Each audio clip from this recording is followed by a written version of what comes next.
வெந்நீர் என்று இப்படி எழுதுறது சரியா? வெந்நீர்னு 2 சுழி இன்னு போட்டு ஏன் எழுதக்கூடாது? நன்னூல் என்பது இப்படி எழுதுறது சரியா? அதை ஏன் தன்னகர இன்னு போட்டு எழுதக்கூடாது அப்படின்னு சில பேருக்கு சந்தேகங்கள் எழுகிறது. அதுக்காக தான் இந்த காணொலியை உங்களுக்கு நான் போட்டு காட்டுறேன். இது என்ன ஆகுது அப்படின்னா, வெந்நீர் அப்படிங்கிறத நம்ம எப்படி பிரிக்கலாம்னா, வெம்மை கூட்டல் நீர் அப்படின்னு நம்ம பிரிக்கலாம். இது என்ன ஆகுதுன்னா பண்பு பெயர், அதனால் வெம்மை கூட்டல் நீர் மை விகுதி பெற்று வருது. இதுக்கு சூத்திரம், இதில் என்ன சூத்திரம் சொல்கிறாங்க அப்படின்னு சொன்னால், பண்பு பெயர் விகுதிகள் அப்படிங்கிறதுக்கான சூத்திரம் என்ன அப்படின்னா, ஈறு போதல், இடையுகரம் ஈயாதல், ஆதி நீடல், அடியகரம் ஐயாதல், தன்னொற்று இரட்டல், முன்னின்ற மெய்திரிதல், இனமிகள் இணையவும் பண்பிற்கு இயல்பே அப்படின்னு கொடுத்துருக்காங்க. இதில் வெம்மை கூட்டல் நீர் அப்படின்னு போடும்போது ஈறு போதல் என்ற விதிப்படி அந்த மை விகுதி போயிடும். போன பிறகு வெம் கூட்டல் நீர் அப்படின்னு இருக்கும். அதுக்கப்புறம் நம்ம என்ன பண்ணுறோம், இந்த தன்னொற்று இரட்டல் என்ற விதிப்படி இந்த நீயினுடைய ஒற்று இந்துன்னு வருது. இந்த இதுவும் போயிடும், இம்மும் போயிடும். அந்த இடத்துல இந்து வந்து வெந்நீர் என்று ஆகிறது.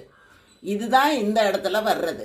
இணையவும் அப்படின்னு கொடுக்கறதுனால இது மாதிரி பல இலக்கணங்கள் இருக்கின்றன. வேறு வேறு சொற்கள் மாறுவதற்கு அப்படிங்கிற சொல்லை கொடுக்கக்கூடிய ஒரு வார்த்தை தான் இணையவும். இது போன்ற பலவும் அப்படின்னு கொடுக்குறாங்க.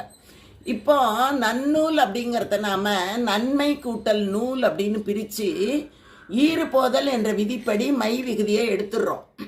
இப்போ இந்த இடத்துல நகரம் நிற்கிது, அந்த நகர ஒற்று இருக்குது. ஆனால் இங்கே வந்து மகர ஒற்று தான், அதனால் முழுவதும் எடுத்துட்டோம்.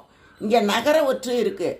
நகர ஒற்றுக்கு என்ன இலக்கணம் அப்படின்னு பார்த்தா ந ல முன் ரனவும் அப்படின்னு இருக்குது. அப்போது இந்த நகர ஒற்று வந்தது அப்படின்னா என்ன ஆகும் அப்படின்னா நாவாக மாறும். லகரம் இருந்ததுன்னா ராவாக மாறும் அப்படிங்கிறது இலக்கணம்.